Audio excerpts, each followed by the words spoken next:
पश्चिम बंगाल में voter list को लेकर एक बहुत बड़ा विवाद खड़ा हो गया है। एक संशोधन हुआ और लाखों लोगों के नाम या तो लिस्ट से हटा दिए गए या फिर एक बिल्कुल नई संदिग्ध कैटेगरी में डाल दिए गए। तो आज हम जो सोर्सेज अवेलेबल हैं उनकी मदद से ये समझने की कोशिश करेंगे कि आखिर ये हुआ क्या, इसके पीछे का डेटा क्या कहता है और इसका असर असल में किन लोगों पर पड़ा। चलिए कहानी की शुरुआत से शुरू करते हैं। कहानी की शुरुआत होती है एक काफी नाटकीय घटना से। तारीख थी 2 अप्रैल 2026 और जगह थी पश्चिम बंगाल का मालदा जिला। यहाँ हुआ ये कि 7 जुडिशियल ऑफिसर्स को उनके ही दफ्तर में करीब 9 घंटे तक बंधक बनाकर रखा गया। सोचिए, बाहर सैकड़ों लोगों की भीड़ और अंदर का माहौल बेहद तनावपूर्ण था। लेकिन सबसे चौंकाने वाली बात ये थी कि बंधक बनाने वाले लोग कोई क्रिमिनल्स नहीं थे। रिपोर्ट्स के मुताबिक वो आम नागरिक थे, टीचर्स, किसान, छोटे दुकानदार, जिनका कोई पिछला आपराधिक रिकॉर्ड नहीं था। तो सवाल ये उठता है कि आखिर ऐसी क्या नौबत आ गई कि इन आम लोगों को इतना बड़ा कदम उठाना पड़ा। उनके इस गुस्से के पीछे की वजह थी एक सरकारी प्रक्रिया जिसे स्पेशल इंटेंसिव रिवीजन या SIR कहा जा रहा है। और इसी प्रक्रिया के बाद पश्चिम बंगाल में एक बहुत बड़ा विवाद खड़ा हो गया। चलिए सबसे पहले ये समझते हैं कि ये संकट कितना बड़ा था। जरा इस आंकड़े को देखिए, 1.21 करोड़। सोर्सेस के अनुसार पश्चिम बंगाल में वोटर लिस्ट की इस प्रक्रिया से कुल इतने लोग सीधे सीधे प्रभावित हुए। ये संख्या इतनी बड़ी है कि राज्य का हर 6 में से 1 वोटर इसकी चपेट में आ गया। अब अगर इस 1.21 करोड़ के आंकड़े को थोड़ा और तोड़कर देखें तो इसमें 2 मेन कैटेगरीज हैं।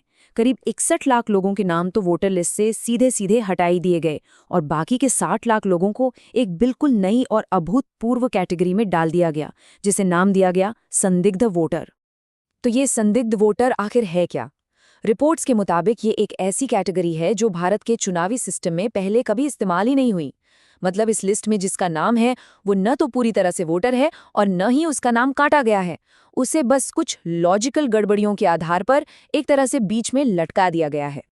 अब सवाल ये उठता है कि किसी को संदिग्ध लिस्ट में डालने के ग्राउंड्स क्या थीं, वजहें क्या थीं? सोर्सेज में कुछ उदाहरण दिए गए हैं जो काफ़ी हैरान करने वाले हैं। जैसे किसी के नाम की स्पेलिंग में ज़रा सा फ़र्क हो, मान लीजिए मॉन्डल की जगह मंडल लिखा हो, या फिर पिता और बेटे की उम्र के बीच का फासला 15 साल से कम या 45 साल से ज़्यादा हो। सिर्फ इन छोटी छोटी वजहों से लाखों लोगों की नागरिकता की पहचान पर ही सवाल खड़ा कर दिया गया। तो आखिर इतने बड़े पैमाने पर ये सब हुआ कैसे? लाखों लोगों के वोटर ID का फैसला किस आधार पर ले लिया गया? रिपोर्ट्स की माने तो इस पूरी प्रक्रिया के सेंटर में था एक सॉफ्टवेयर। चलिए देखते हैं कि इस टेक्नोलॉजी ने आखिर काम कैसे किया। सोर्सेज बताते हैं कि इस काम के लिए एक सॉफ्टवेयर का इस्तेमाल हुआ जिसे करीब 20 साल पुरानी वोटर लिस्ट से मिलान करने के लिए लगाया गया था। कुछ रिपोर्ट्स में यह भी आरोप है कि सॉफ्टवेयर को ठीक से टेस्ट किए बिना ही लागू कर दिया गया।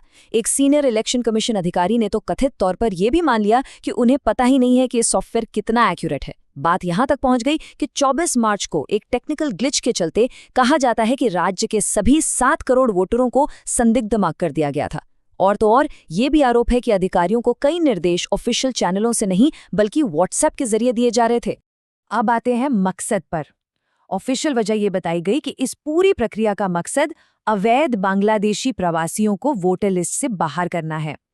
लेकिन जब मीडिया ऑर्गेनाइजेशंस ने जमीनी डेटा को खंगाला तो एक बिल्कुल अलग ही तस्वीर सामने आई। यहाँ एक अजीब सा विरोधाभास दिखा। सोर्स में पब्लिश आंकड़ों के हिसाब से जिन मुस्लिम बहुल जिलों पर अक्सर अवैध माइग्रेशन के आरोप लगते हैं, वहां अनमैप्ड वोटरों की दर सबसे कम पाई गई। और दूसरी तरफ मतुआ समुदाय के इलाकों में, जो कि बांग्लादेश से आए हिंदू शरणार्थी हैं, वहां ये दर स्टेट के एवरेज से लगभग 2 गुनी थी।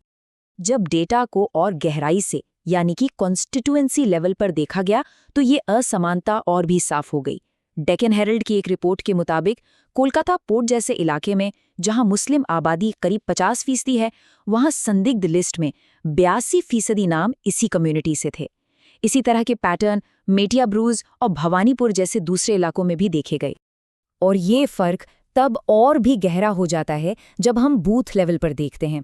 द वायर की एक इन्वेस्टिगेशन के मुताबिक एक ही कॉन्स्टिट्यूएंसी के अंदर जो हिंदू बहुल बूथ थे, वहां सिर्फ 3% वोटर्स को फ्लैग किया गया, लेकिन ठीक उसी कॉन्स्टिट्यूएंसी के मुस्लिम बहुल बूथों में ये आंकड़ा 35 से 58% तक पहुंच गया। कितना बड़ा फर्क है ये। लेकिन ये सिर्फ आंकड़े नहीं हैं। इन नंबरों के पीछे लाखों लोगों की असली जिंदगी की कहानियां हैं। और दिलचस्प बात यह है कि इस लिस्ट का असर सिर्फ किसी एक गरीब या अनजान तबके तक सीमित नहीं रहा, बल्कि समाज के हर हिस्से के लोग इससे प्रभावित हुए। प्रभावित लोगों की लिस्ट देखेंगे तो हैरान रह जाएंगे। इसमें कारगिल युद्ध में लड़ने वाले एक सैनिक मोहम्मद दुलाल अली, कलकत्ता हाईकोर्ट के एक रिटायर्ड जज justice Shahidullah Munshi, world cup विजेता महिला क्रिकेटर ऋचा घोष और यहां तक कि बंगाल की पहली महिला चीफ सेक्रेटरी नंदिनी चक्रवर्ती का नाम भी शामिल था। हद तो तब हो गई जब जो बूथ लेवल ऑफिसर खुद ये वेरिफिकेशन कर रहे थे, उनमें से कुछ के नाम भी संदिग्ध लिस्ट में मिले।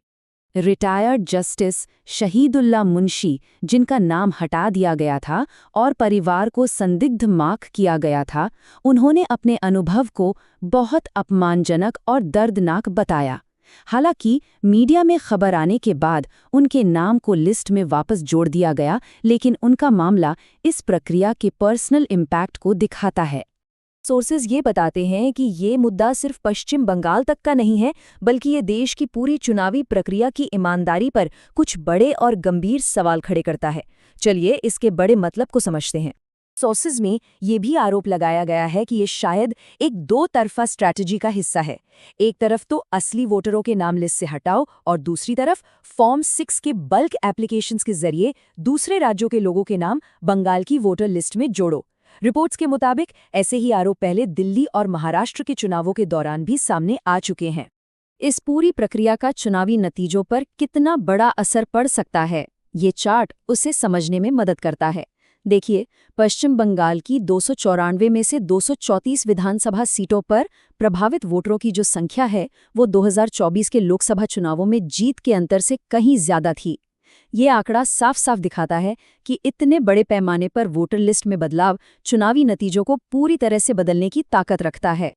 तो अगर कोई पश्चिम बंगाल का वोटर है और अपनी स्थिति चेक करना चाहता है, तो उसके लिए क्या रास्ता है? सोर्सेस के मुताबिक सबसे पहला कदम है इलेक्शन कमीशन की वेबसाइट पर जाकर बूथ वाइज लिस्ट में अपना नाम चेक करना। अगर नाम गायब है तो ECI नेट पोर्टल पर ऑनलाइन अपील की जा सकती है और साथ ही लोकल SDM, SDO या DM ऑफिस में ऑफलाइन अपील भी जमा करने का ऑप्शन है। लेकिन अपील की प्रक्रिया में भी एक बहुत बड़ी चुनौती है। सोर्सेस के वीडियो बनने के समय तक लिस्ट से हटाए गए 27 लाख से ज्यादा लोगों में से सिर्फ 2 मामलों की ट्रिब्यूनल में सुनवाई हो पाई थी, सिर्फ 2, और ये तब जब 2 लाख से ज्यादा अपीलें पहले ही फाइल की जा चुकी थी। आखिर में पश्चिम बंगाल की ये पूरी घटना, जैसा कि इन सोर्सेज में बताया गया है, एक बहुत ही जरूरी सवाल खड़ा करती है। जब एक अनटेस्टेड एल्गोरिथम और कुछ व्हाट्सएप मैसेजेस लाखों नागरिकों के वोट देने के अधिकार को खतरे में डाल सकते हैं, तो ये सवाल उठना लाजमी है कि भविष्य में टेक्नोलॉजी का इस्तेमाल करते हुए फ्री और फेयर इलेक्शन की प्रक्रिया को आखिर कैसे सुरक्षित रखा जा सकता है। ये एक ऐसा सवाल है जिस पर सोचना बहुत जरूरी है।